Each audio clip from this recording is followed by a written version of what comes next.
Sattvanukampodyato Yasarvai Saha Samskrito Gunaganais Tasmai Namah Sarvada. The Supreme Reality and its messengers are known by various names in various traditions. But as for me, I offer my worship always to the one going by any name and belonging to any tradition, who is free from attachment and hatred, free from worldliness and delusion, who is filled with compassion towards all living beings, and who is possessed of all noble virtues. Om Shanti Shanti Shanti Hari Om Tat Sat. Om, peace, peace, peace be unto us and to all the beings of the universe.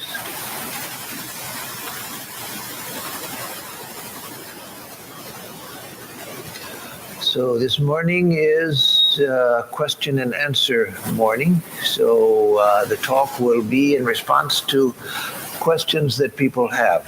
So we'll need at least one question. Shobha has already raised her hand. So Jiten, we need the microphone first. Oh, Binky. No, you go ahead. Go ahead. Yes, we need one to get started. Maharaj, I was recently reading, Swamiji said that fear is the greatest sin. And I was wondering if you can elaborate on what is really Papa and what is really Punya, according to our Shastras. Okay. Oh, that's one of Swamiji's, a classic remark by Swamiji. Swamiji would present truths with a great force. Great emphasis, great force, and with great conciseness. He says that fear is the source of all sin.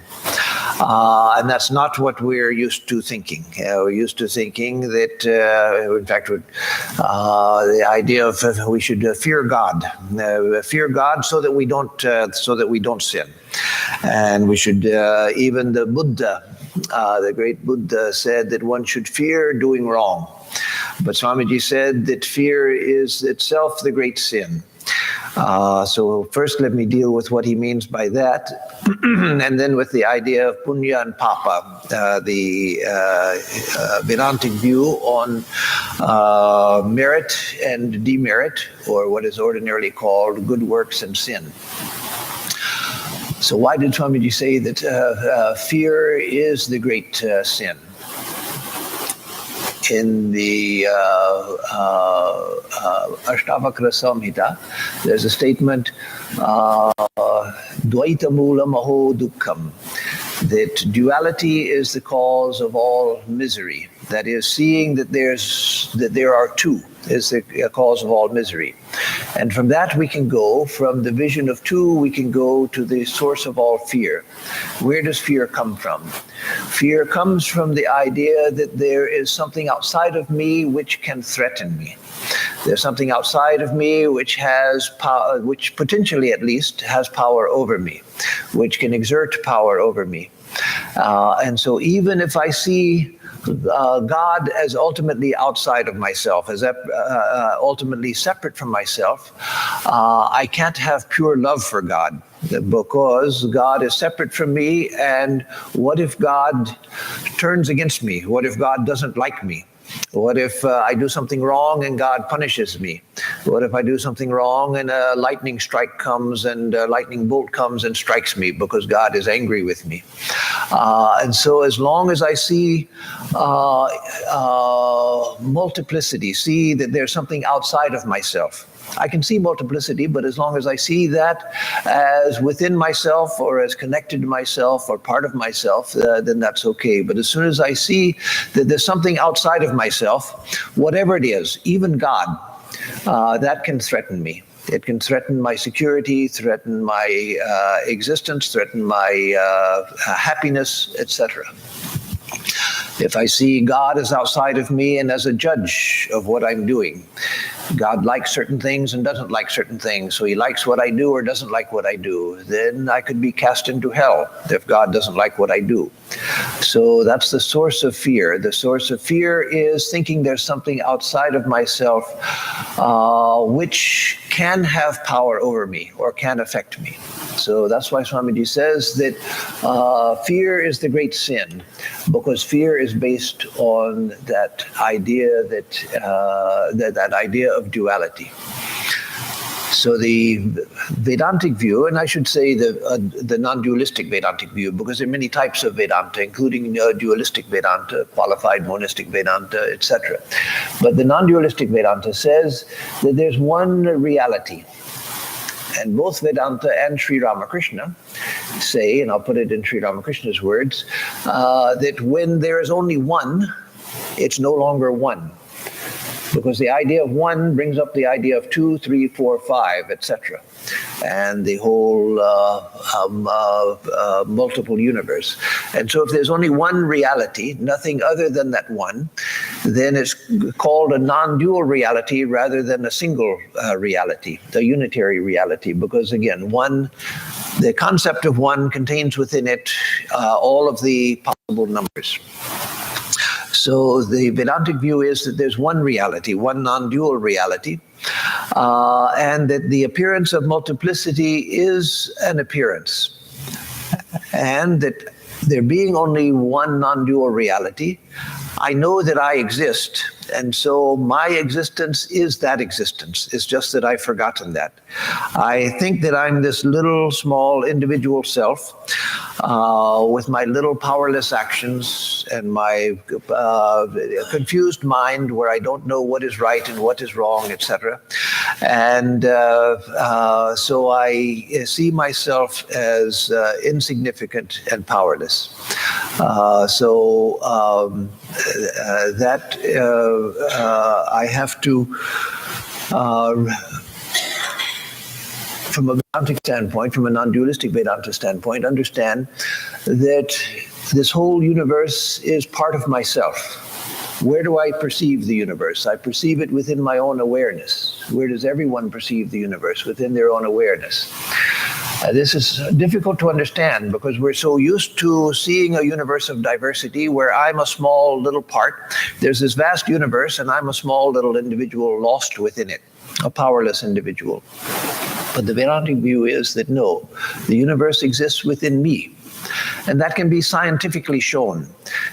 There are many conclusions of modern science that scientists are not comfortable with. And so they say that there must be another way of looking at things, but this is the direction science points at. But one of the ways that science points to this is in the nature of perception. That I see the world, but how do I see the world? Looking at it from a scientific standpoint.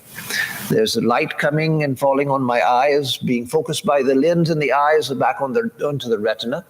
The retina has cells that are sensitive to different wavelengths of light, and so it catches the wavelengths of light, sends a message along the optic nerve to the visual center in the brain, and the visual center in the brain processes all of that and causes what I see. That means that what I'm seeing is not out there. What I'm seeing is the mind's recreation of something. What I'm seeing, because of the nature of optics, the image on my retina and the image that is passed to the brain, or the encoded image that's passed to the brain, is upside down. And so my brain flips it right side up. In experiments, they've given lenses which turn the image again, so that actually the image on the retina is right side up rather than upside down, and that sends it to the brain, and the brain flips it so that we see everything upside down. But after a little time, the brain realizes what has happened and flips it again. So what I'm seeing is a result of mental interpretation. So the image that hits the retina, that image is not a picture that's traveling along the optic nerve up to the brain, and the brain is seeing the picture. No, it's just a encoded message. Just like when you send the data over the internet, you type out, hello, how are you, and put in a smiley face. The smiley face and the typed words, hello, how are you, are not traveling through the internet, the tubes of the internet, and spilling out onto the screen, hello, how are you, with a smiley face. No, it's a digital encoded message which is electronically sent. And then the computer on the other side interprets that message and puts on the screen, hello, how are you, smiley face. So in the same way, what we're seeing is not what is being processed on the retina and being passed on the optic nerve. So everything that I'm seeing is a reproduction, a recreation by my own mind.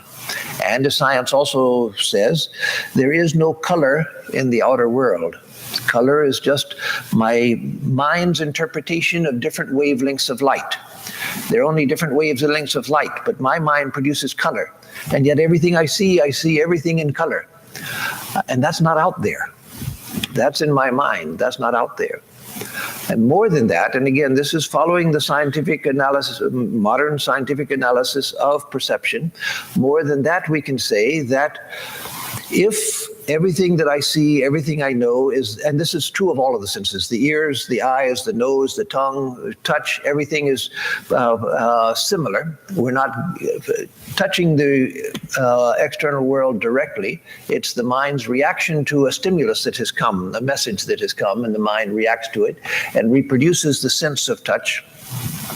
So if that is true, if everything that I perceive is the mind's reaction to messages, then how do I know that there's anything outside of the mind?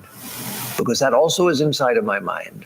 The very idea of the retina and the optic nerve and all of that, which, yes, we have scientific evidence of all of that. But where is that scientific evidence? All within the mind. All of it is within the mind. And so the whole universe of perception is in the mind. So Vedanta says that that the whole universe itself is within the mind. That it's not that there is a real objective universe that is that the senses are reflecting, but the whole universe of perception is in the mind, not outside. The very idea of this body. That also, there's so many scientific experiments, which again, scientists are people like us, and so they're resistant to these conclusions. But they found that if you stimulate a certain point in the brain with a probe, the person, as you know, a person can have their skull cap opened, the brain exposed while they're still conscious, fully conscious. And then they can probe the brain and find out how the person responds. There's a point in the brain that if you touch it with a probe, the perception of the body disappears. You're still seeing the world, you're seeing other things, but your perception of your own body disappears. So the body itself is in the mind as well. We have the idea that my body, the world is basic. Inside of the world is my body, which is part of that world, and so therefore basic. Inside of my body is my mind. And somehow in my mind there's consciousness happening also. But no, the opposite is true. There's consciousness. Inside of consciousness, the mind appears. And inside the mind, the body appears. And also inside of the mind, along with the body, the whole world appears. So, this is going a long way from your question. So let me get back to the question. The idea is that if I see another outside of myself that can threaten me, then I have fear, and out of fear comes all of my actions and reactions, and what were usually called evil propensities. I'll come back in a moment and say what was really meant by evil propensities. But say, why might a person kill another person? It's because of fear. This person is going to cause me misery. This person has made me angry. This person is going to kill me, so I'm going to kill them. This person is taking advantage of me. I hate this person, whatever. But at the root of all of that is fear for myself, for my own welfare. That's why I killed somebody. Why do I steal? Because I'm afraid of not having what I want. I'm afraid of lack. And so I steal because I'm afraid of not having what I want. Why do I cheat? Because I'm afraid of not succeeding. So I cheat in order to succeed. Why am I dishonest? Because I'm afraid that honesty is going to get me into trouble. And so everything wrong that I do comes out of fear. But all of this introductory part that I told you before, that comes into play because how do I get rid of fear? As long as I think that there's something outside that can harm me, I have fear. So let's take it at a more ordinary level before we come back to the higher level. At the ordinary level, if I understand the principle of dharma, that there is a universal moral order, and karma, the two are tied together, dharma and karma. They not only rhyme, but they're tied together in the way they function also. Karma works on the basis of dharma. Dharma means that there is a universal moral order to the universe has a moral fiber to it. So that if I do wrong, wrong comes back to me. That's why karma works. And dharma works because of the unitary nature of the universe. If I do something wrong, it comes back to me. Why? Because there's no other. That which I think is other, that which I think is outside of me, is myself also. I've separated myself by thinking that I end where the skin ends. I come up to this point right here, where the body is, where my nerve endings end, and everything outside of this is not me. This is not me. That's not me. That's not me. That's not me. That's not me. That's not me. Why should I think that? Why should I think that my existence is where my nerve endings end? No, that's the primal ignorance. That's why it said that identification with the body, thinking that that is who I am, that's the source of ignorance. So if I can see, even at an more ordinary level, not going to the high flights of non-dualistic Vedanta, that the universe is in some way that there's one reality, and this universe is a reflection of it, and I am part of that. And so this universe itself is part of my own larger existence. Yes, I'm aware of the body, but I'm aware of the universe around me, and that also is part of my existence. Then I can begin to see that the universe reflects back to me, myself. The beautiful image of the universe being your own mirror. If you frown in the mirror, what does the mirror do? It frowns at you. If you smile at the mirror, what does the mirror do? It smiles back at you. And so if I frown at the universe, that's my mirror. It frowns back at me. If I smile at the universe, it smiles back at me. The problem is that there's a delay, because the universe is a lot bigger than a mirror. And so when I smile at the universe, it doesn't always smile right back. I smile at the cashier at the store. The cashier is having a bad day, and they frown at me because they don't want to be smiled at. Or I frown at a good person, and the person smiles back because they're a good person. Or maybe they smile back because they're glad that they made me angry. And so the reflection that the universe gives back to me is more complicated than a mirror, but it's the same phenomenon, because the mirror is reflecting back to me what this looks back. The universe reflects back to me what I am. And so if I can understand that, then I begin to realize, if I understand dharma, karma, the dharma, the universal moral order of the universe, the way the universe is structured, it's made according to a moral plan. It's not that God likes some things and doesn't like other things, but the universe is made in a moral way. And if I can understand karma, that my actions have fruits commensurate with the action that I gave out. To every action, there's an equal and opposite reaction, the law of physics of Newton. What does equal and opposite mean? It doesn't mean if I give out good, bad comes back to me. It means the direction is opposite. So if I give out good, good comes back to me. The direction is opposite. If I give out bad, bad comes back to me. And so if I understand those things, then I begin to understand that the universe is my own reflection. The good and bad that comes to me, that comes because of the faces I have made in the mirror of the world, through my actions, through my attitudes. And then I need not fear anything, because I realize that the universe is not only intimately connected to me, that the universe is part of myself. It's not just this that's me. This also is me. That the universe is... Why does the universe treat one person differently from the way it treats another person? because we're each making our own faces into the universe. One person looks at the universe and says, I hate everybody. Everybody's a cheat. Everybody's a liar. Another person looks at the universe and, oh, I hate everybody. Everybody's after my money. Everybody's just trying to grab my money. They're trying to take my money. The government tries to take my taxes. Stores try to take my money. Everybody's trying to take my money. Somebody else looks at the universe and says, oh, it's such a beautiful world. Such a beautiful world. I love everybody. People are basically good. People are basically good. They're looking at the same world, or are they? No, they're looking at the same reality, but seeing it very differently because the world is reflecting back to them differently because of the way that they are. And so, again, coming back to fear is the cause of sin, is the root of all sin. When I think that I have to defend myself against the universe is out to get me, God is out to get me, the universe is out to get me, people are out to get me, then that is the source of fear. And that fear comes because I see all of this as separate from myself. So I begin by trying to understand that no, the universe is only reflecting back to me that which I am. So let me change who I am so that the universe appears differently. The universe appears differently. Swamiji said that all of our fights down here at this level, at the social level and the political level and the emotional level and the family level, etc., all of our fights and struggles are like puppies playing with each other. One puppy nips at the other and the one puppy starts yelping. But if you know the nature of puppies, you realize that's just puppy play. That's puppy play. And so all of our struggles here are really like that.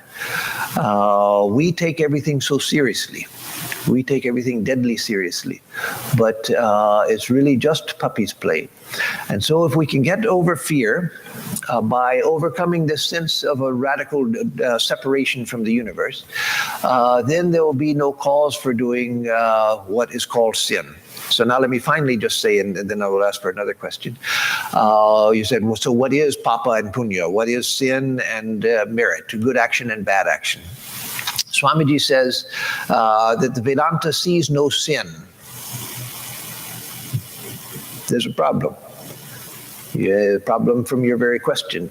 Sanskrit has the word papa. Papa means sin. So Swamiji says, to Vedanta there is no sin.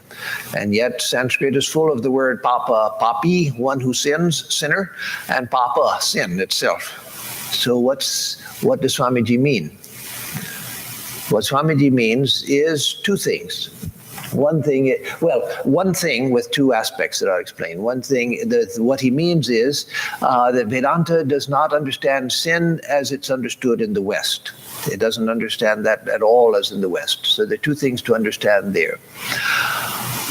One thing is that the idea of sin in the West is that sin is against God. If you do something wrong, you're going against the 10 commandments that God gave to Moses, and that God told Moses, it was like a contract with humanity. You follow these 10 commandments and I will be happy. And so Moses brings the tablets with the 10 commandments and gives it to humanity, at least the Jews of the time, who gave it to the Christians and Muslims. So morality is based on a contract with God.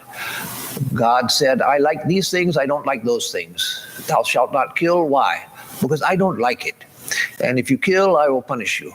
Thou shalt not steal. Why? Because I don't like it. If you steal, you're going against my law.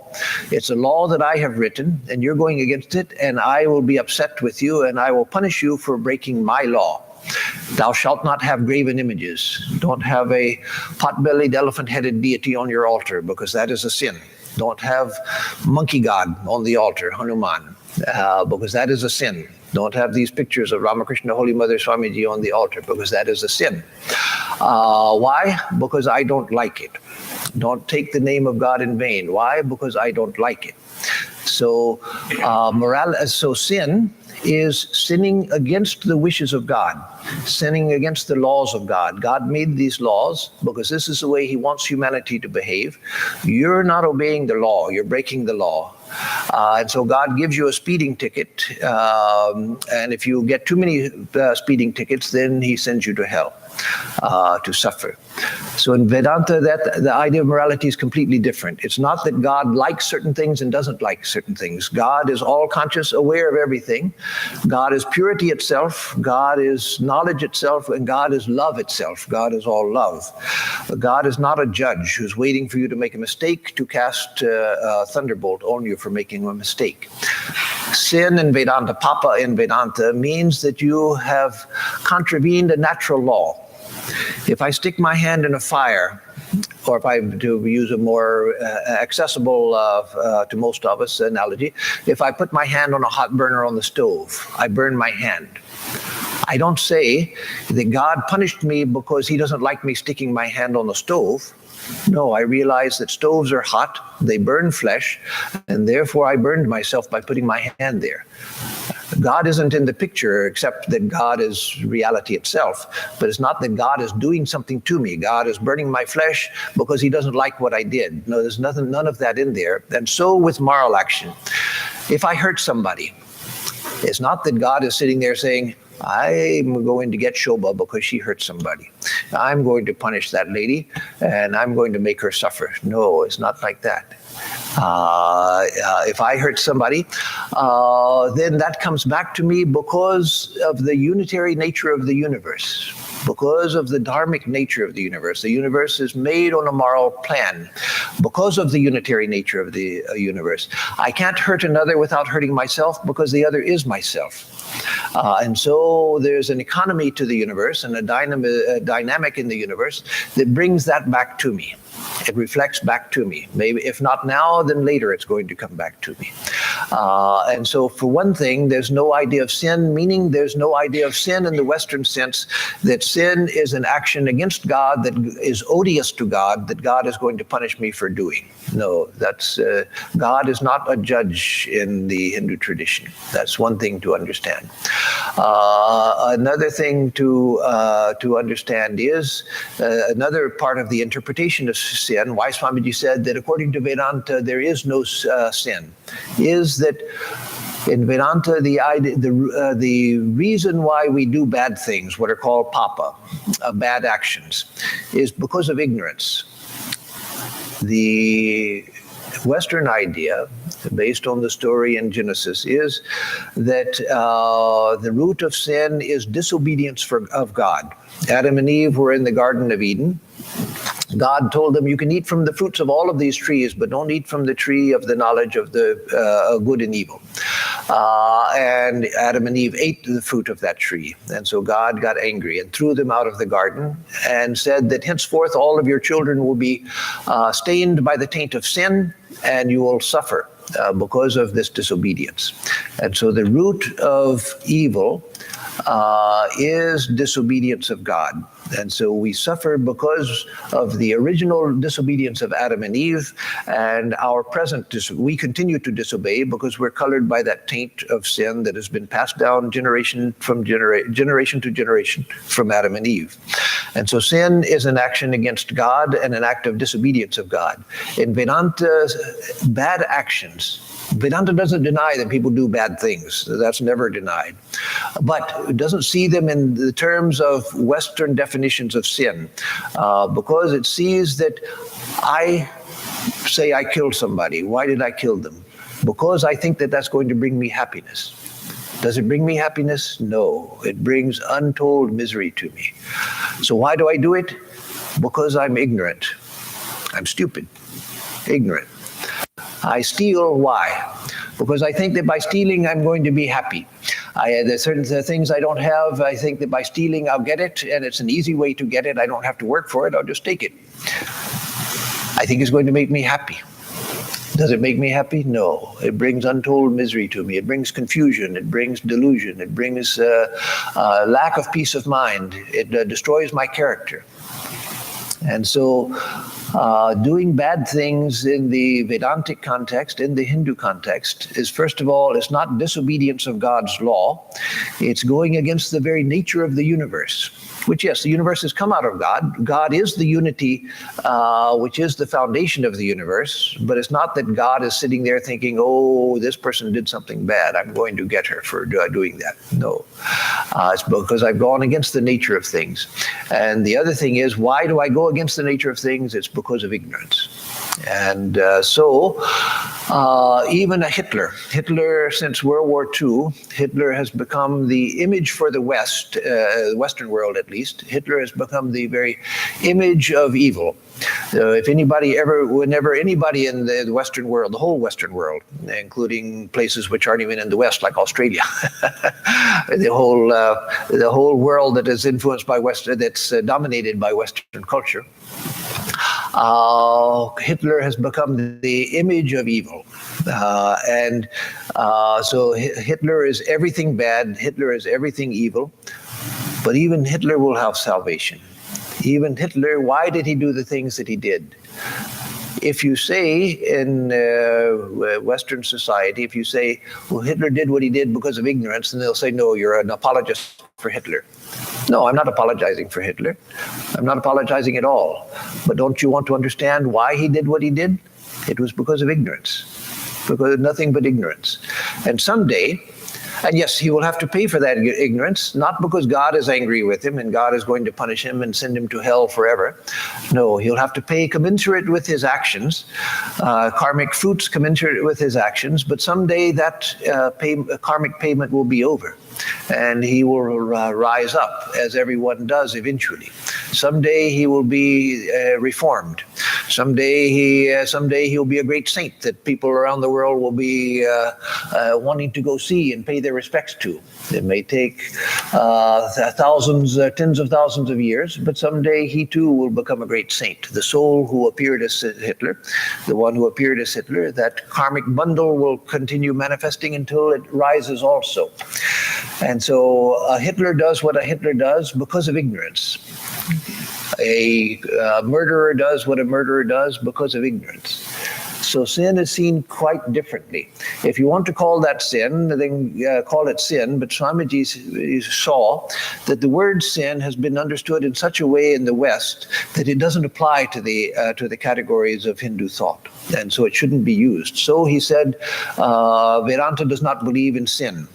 He says in his lectures at the Parliament of Religions, the first really public statements to the world that he made, he said that Vedanta recognizes no sin. He said, "Hear ye children of immortal bliss, Srinvantu Vishwe Amritasya Putraha, Aye Dhamani Divyani Tastuhu. Hear ye children of immortal bliss, even ye who reside in the higher spheres, speaking even to celestial beings. I have found that ancient one, Velahametam Purusham Mahantam. I have found that ancient Purusha, I have found that ancient divine being, by knowing whom one goes beyond all darkness." So then he says, children of immortal bliss. What a beautiful term. The Vedanta refuses to call you sinners. Sinners, to call a man so is a libel on human nature. So it's like beautiful words as Swamiji spoke. Imagine the shock of people hearing that in 1893. Now there are many teachers going around, including Christian teachers, who go around and rightly and beautifully and legitimately saying such things, trying to find a new foundation for believing what human nature is. Though even now that's still a minority view in Christianity, but it is being presented, and it should be. It is a beautiful idea which every religion has the right to teach. But in Swamiji's time, in 1893, nobody had heard such things in the Western audience. For 2,000 years, they had heard that we are sinners. We can't do anything good on our own. And we remain sinners even if we believe in Christ and we accept Christ, then we're saved. But saved what? Saved sinners. You're still sinners. You're saved sinners. But God has forgiven you. You're sinners even now, even after believing in Christ. You're still sinners. You'll always be sinners. But God has forgiven you for all of your sins, going back to the time of Adam, which somehow you're still connected to. So to those people, Swamiji said, "Hear ye children of immortal bliss." To call a man a sinner is itself a sin. It's a standing libel on human nature. So yes, Vedanta accepts that at this relative universe there is papa and punya, that there are good actions and that there are bad actions. But what does that mean? It means actions which are contrary to the nature of reality, and actions which are harmonious with the nature of reality. And some actions will ennoble me, other actions will debase me. And so that is what punya and papa is. It has nothing to do with God's punishment. It has everything to do with karmic results, but nothing to do with God liking things and not liking things. So that has to be understood. On our Vedanta website for, I don't know nowadays, but for many, many years, on the Vedanta.com, that is a commercial site where we sell books and gifts and things from the Hollywood Center. They had on the website, among many different quotes, they had the word sin with a circle around it and a bar through it, meaning it had no sin. And then it had that quote from Swamiji that Vedanta accepts no sin, and an expansion of that. That was extraordinarily popular. So many people would come to the website and then they would make comments about how much that quotation had meant to them. Because of the prevalent view that has been passed down for a couple of thousand years in the West. Yes, I'll go here and then yes. Yeah. Just a moment. Let him get the microphone to you so that it goes to everybody, including people online. Okay, Chief. This is the answer to the question was done, but I wanted to. So, can I say myself that the root cause of my fear is maybe I'm not truthful, or maybe I'm not congruent. Can I say this one? This is my first question. The second one will be, this is the one I read from Karma Yoga. Upanishads say, it is not for the sake of the husband that the husband is dear, but for the sake of the self. It is not for the sake of the wife that the wife is dear, but for the sake of the self. I want to know the elaboration of this, actually, what it means to. Very good questions. So first, about is my fear because if I'm dishonest, if I'm not congruent in my actions don't follow my beliefs and so forth. Yes, that is a secondary cause of fear, and that we have to deal with. So that's a very good question. Why do I do things that are incongruent with my convictions? Why am I sometimes dishonest in things? That is because of my ignorance of the ultimate truth. I think that I can get away with something, or I think that something will make me happy, and so that's why I do it. But at a more ordinary level that we have to deal with every day, yes, if I'm dishonest, that causes me fear. If I lie, it causes fear. If I hurt somebody, it causes fear. Why? The mechanism behind it is because I've done something which is contrary to the nature of the spiritual nature of the universe. I don't mean the physical nature of the universe, but the spiritual nature of the universe, the divine nature of the universe. And so I'm fearful because something within me has never forgotten the underlying unity of the universe. I may not think about it, I may not see it, I may not feel it, but something inside of me has never forgotten it. And so when I do something dishonest, there's always the fear. It comes in the form of the fear of getting caught. It comes in the form of fear of getting caught. If I tell a lie, I'm afraid somebody's going to find out about the lie. And so I tell one lie, and then I find out that I have to tell another lie to support that one, or otherwise there's a hole in my argument here, and somebody's going to find out from this side over here that I told a lie. So I tell another lie to plug that, and then I tell another lie to plug that, tell another lie to plug that. Then I've woven a net of lies around myself, and I'm still afraid I'm going to be found out. That's the ultimate fear. Not the ultimate fear. That's the psychological fear. That's the psychological level, and that is a true level, and that is an important level. So we have to deal with that also. Yes, I can't do anything wrong without it causing fear. Because by doing something wrong, I am, in my own mind at least, if not in an absolute sense, in my own mind itself, at least, I'm breaking the unity of the universe. I'm breaking the connection, natural connection between me and the universe. And so that causes fear, because by doing anything wrong, I'm pushing the universe away from myself by doing something wrong. And that causes fear, because now the universe can come back and get me. People can come back and get me. The policeman can come back and get me. A teacher, if I'm a school kid cheating on an exam, they can come and get me. And so I can't do anything wrong without it causing fear. So the reason for doing good things and being moral is not fear. We shouldn't be moral because we're afraid of getting caught. That's the morality enforced by the policeman. And we have to have police because they're people who are always trying to hurt innocent people. And so the police are there to protect society. But that's a very low level of morality, doing things because I'm afraid I'm going to get caught. A higher reason is doing things because I realize, doing things that are good, avoiding things that are bad, because I realize that every time I do something wrong, it weakens my own mind. It causes fear. It causes confusion in my mind. One bad action makes me do more bad actions in order to support it. So why should I go into that? Let me keep my mind clean. Let me keep my conscience clean.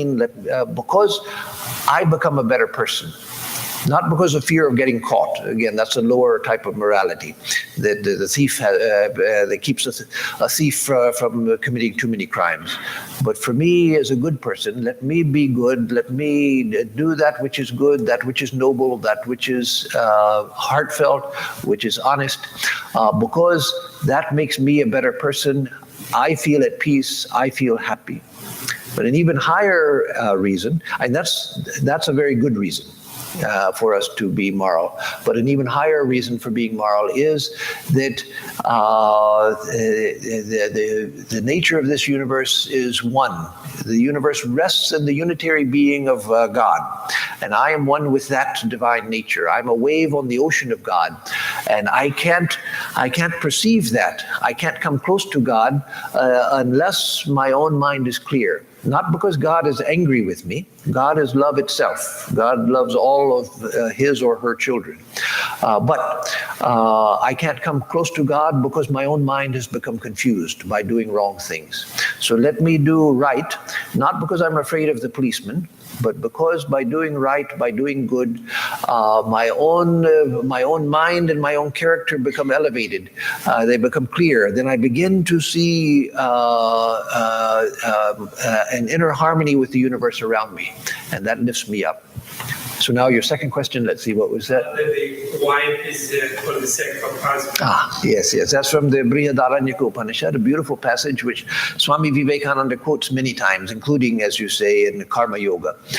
So let me first say that has two different interpretations. Shankaracharya, because the Sanskrit can be interpreted in two ways.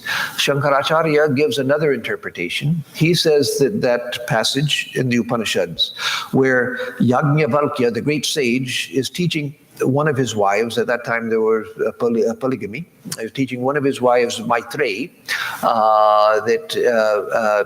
that's part of his instruction to her. So Shankaracharya says that what Yajnavalkya is saying is that no one loves the husband for the husband's sake, but for one's own sake. Because Atma can also mean for myself. So he interprets it in egotistical terms, that I love another person because it makes my ego happy. The other person loves me because it makes them happy. That is for self-centered reasons. But Swamiji gave a much better and a much higher interpretation. He said that why do I love the wife? Why does the wife love me? Why do I love the child? Why does the child love me? Why do I love my friend? Why does my friend love me? Because I see the self in them. When I see a person that I love, a family member, a friend, a child, a parent, a spouse, when I see them and feel love for them, why is it? You may say that, oh, I love my wife's eyes, I love my wife's ears and so forth. No.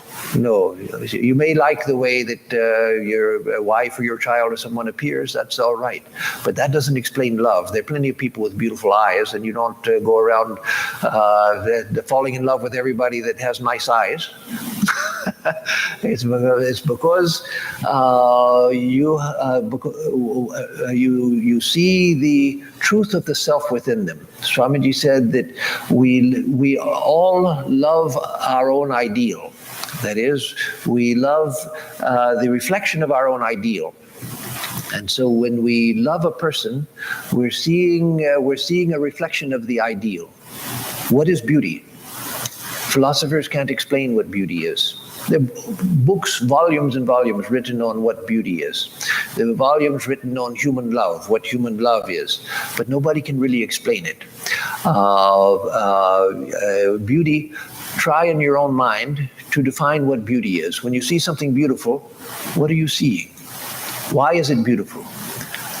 The Vedanta says that beauty is the nature of truth itself. So when you see beauty in anything, if you see beauty in another person, if you see beauty in a person that you love, like your wife or your husband, your child, your parent, what you're seeing is, because that person is somehow close to you, you're seeing more of the truth in them. You're seeing more of the divine nature in them, because all beauty is a reflection of divine beauty. All existence, everything that is, everything that seems to be, it's a reflection of God's being, because God alone is. God is reality itself. God is what is.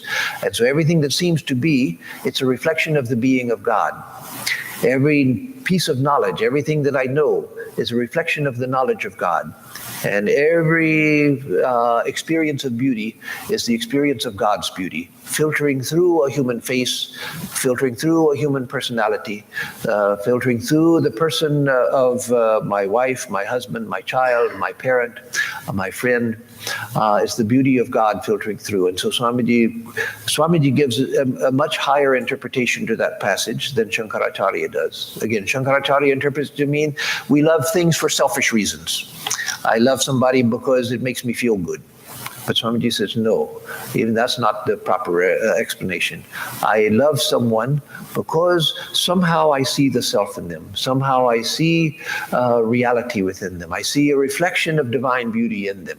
And that is what appeals to me. If, to take excuse the example, but because it's an awful example to bring up, but it's a good example for explaining. If you love somebody, and that person dies, and you're present when they die, then you see the body lying there. You love the person and wonder, where did they go? Even for a materialistic person, what to speak of a spiritual person like those of you here who believe in higher values, but even for a materialistic person, they love their wife dies, and they're present, and they see the body of their wife there. They may grab the body and weep. But why are they weeping? Because my wife is gone. This is just the body. They used to look at the body and see such beauty. They see, oh, that's my ideal of beauty. I love my wife so much. She was so beautiful. She was everything that I ever wanted in a wife. The wife is dead.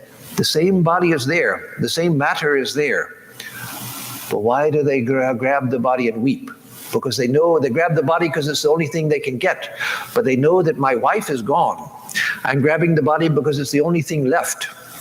It's like somebody, a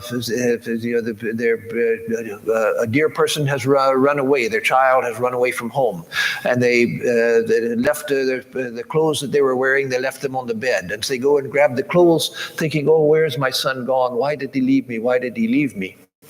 It's not because they love the clothes. It's because that's all that's left.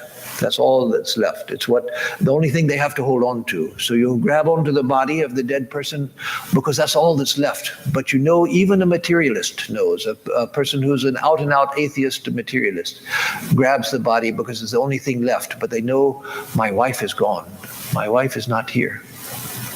So what you love in the person is not even just the personality, but it's what's shining through, the truth, the beauty, the divine beauty that's shining through the person. through the face and through the personality. So time for one more question, at least Raghavendra here in the front. Up here, right here. Swami, because we have only 8 minutes left, I'll ask a simple question. Good. One is speaking about man and wife and all the discussion, you mentioned. My question is why a person becomes a sannyasi seeking the Brahman. Brahman is really two parts. The first part is consciousness, awareness, Chit portion. Second portion is feminine characters like Sat portion. Sat Chit becomes Ananda. But sannyasi doesn't want to do anything with the woman. But the goal is a Brahman who is a mixture of Chit and Sat. Purusha and Prakriti represents Mother Nature. What is the answer? Brahman is Sat, Chit and Ananda.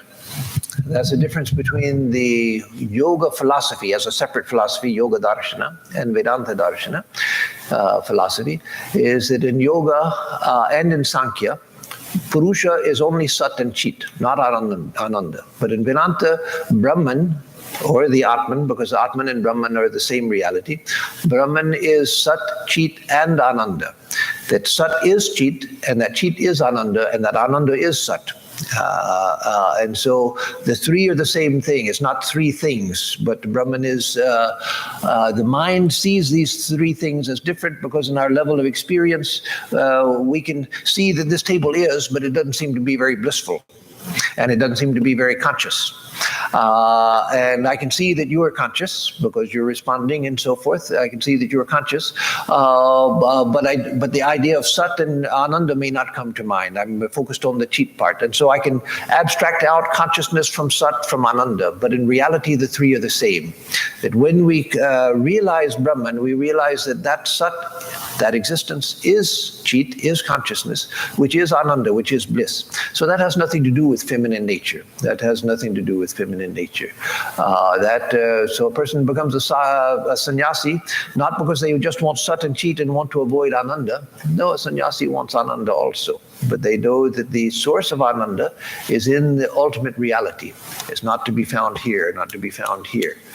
And so, of course, a sannyasi, until they've realized the highest, they are a human being also, with human propensities, human desires, and all of that. So one becomes a sannyasi because one has decided that I want to try to diminish my desires and to diminish my attachments and my connections and things so that my mind is more free to go towards God. And some succeed, some get a way along the way and are therefore happy, and some, of course, don't make it, and some fall away from the path as well. But the reason why a person should become a sannyasi is because they've come to the point where they feel that I think I can try this, I think I can do this, and it's what I want to do. It's not. There are two types of sannyasa. There's the vidvat sannyasa and vividisha sannyasa. Vividisha means I want to know the truth. I want to realize the truth. And vidvat means I have experienced reality. So there's some, like Ramana Maharshi, who he never became a sannyasi. Even afterwards, he didn't become a sannyasi, but he realized the highest truth. And though he didn't go through the process of becoming a sannyasi or a swami, and never did that, but he became much more than a sannyasi. He lived as the ideal Paramahamsa. The whole world fell away from him because he realized the truth, not because he practiced anything. Just when he was 16 years old, suddenly he thought, I'm dying, and the world fell away from him. He realized the self, and the rest of his life he lived greater than any sannyasi. Most sannyasis are vividisha sannyasis. They want to know the highest truth. So they renounce the world in order to focus on the truth and to try to come to God or to the self or to Brahman, however you conceive of it. And again, some are, a few attain to the heights of realization. Many more attain to a level of inner development that makes them fulfilled to an extent, not completely fulfilled, but that at least I have risen to this point. And then some fall away from the path because human nature is human nature. So there are those, of course, the reason why sannyasis became disregarded in much of modern India back in even the 1800s, in Swamiji's time also, sannyasis had a bad name, and in the 20th century, even worse name, for two reasons. One is a bad reason, that is, people think that, well, it's a waste of time to be a sannyasi, they're just burdens on society, why don't they get a job and contribute to society? Well, that's because they don't understand the ideal of sannyasa. The other reason is because many sannyasis became sannyasis just because they were basically beggars. At least they could get food and some social respect that way. But that, of course, is not a reason for becoming a sannyasi. Swamiji said that only one who has the power to enjoy the world but says, I don't want it. Only such a one has a chance for becoming a sannyasi. Only one who knows that I can have the world if I want it. Not somebody who says, well, I can't have the world anyway, so I might as well be a sannyasi because I'm a failure at everything, so I might as well just be a sannyasi because what else am I going to do? No, that's not a good reason. So we'll stop here. And so I want to ask for more questions now so that for once I can end on time. I usually go a little bit over. So let me give a closing chant and then I'll give announcements. But let me just say that all of the questions were very good. The questions are always good, but today all of the questions were particularly good. So thank you for that. And sorry that if there were any other, always after question and answer Sundays, afterwards people say, well, Maharaj, I had 5 questions I wanted to ask, but I didn't get a chance to ask them. So we'll meet again next month for question and answer. So I'll give a closing chant and then announcement.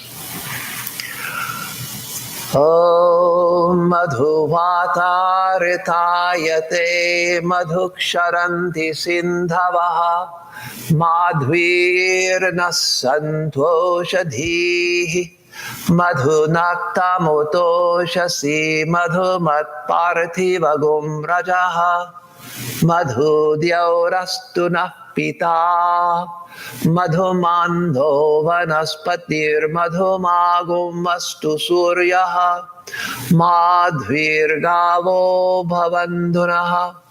Om madhu, om madhu, om madhu. For us who seek the truth, and for all living beings, may the winds blow sweetly, may the rivers flow sweetly, may the herbs yield us sweetness. Sweet be the night and the break of day, sweet be the very dust of the earth. May the heavens pour down sweetness upon us. May the trees, lords of the forest, bear us sweetness. May the sun shed its sweetness upon us.